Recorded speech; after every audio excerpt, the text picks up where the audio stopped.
മരിക്കാറാകുമ്പോൾ ventilator ഇല്ലാത്ത ആശുപത്രിയിൽ കൊണ്ടുപോകണേടാ, തന്ന സ്വത്ത് കുറഞ്ഞുപോയി എന്ന പേരിൽ സ്വന്തം സഹോദരനോട് പറയുന്ന മക്കൾ നമ്മുടെ നാട്ടിലുണ്ട്.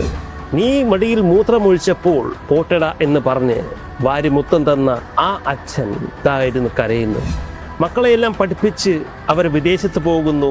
തിരിച്ച് വെന്റിലേറ്റർ കിടക്കുമ്പോൾ ആണ് ചില മക്കൾ കാണാൻ വരുന്നത്.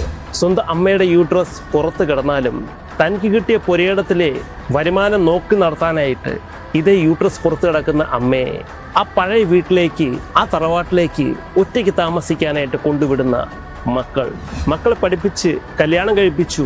ഇപ്പോൾ അച്ഛൻ മാത്രം വീട്ടിൽ ഒറ്റയ്ക്ക് കഴിയുന്നു. ഭാര്യ സുഖചികിത്സയ്ക്ക് പോകുന്നു. 2 ആഴ്ച കൂടുമ്പോൾ മാത്രം തിരിഞ്ഞു നോക്കുന്ന വീട്ടുകാരുടെ സ്വന്തം അച്ഛനും. എന്നാൽ സ്വന്തം മകളെ അവസാനമായി ഒരു നോക്ക് കണ്ടിട്ട് അവർക്കായിട്ട് കാത്തിരുന്ന് കൺമറഞ്ഞ അമ്മമാരും നമ്മുടെ നാട്ടിലുണ്ട്. അവരോട് പറയുന്നു, നീ മടിയിൽ മൂത്രമൊഴിച്ചപ്പോൾ പോട്ടട എന്ന് പറഞ്ഞ് വാരിപ്പുണർന്ന് മുത്തം തന്ന അതേ അച്ഛനമ്മമാരാണ് ദാ ഇരുന്ന് കരയുന്നു. നിനക്ക് നാണമില്ലേ?